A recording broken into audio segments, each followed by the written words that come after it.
আসসালামু আলাইকুম, সবাই কেমন আছেন? আশা করি সবাই ভালো আছেন। আপনাদের দোয়া আমিও ভালো আছি। এটা হচ্ছে ব্রাহ্মণবাড়িয়া উপজেলা স্বাস্থ্য কমপ্লেক্স বিজয়নগর। এটা হচ্ছে আমাদের উপজেলা স্বাস্থ্য কমপ্লেক্স। নারকেল গাছ লাগাচ্ছি।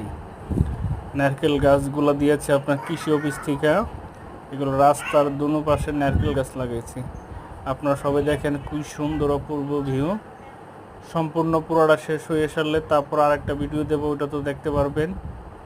ভিডিওটা বেশি বেশি দেখেন, লাইক করেন, শেয়ার দেন। গাছ কিভাবে লাগাইতে হয় পরে আরেকটা ভিডিওতে দেখাবো। সবাই ভালো থাকেন, ভিডিওটার পাশে থাকেন। আসসালামু আলাইকুম।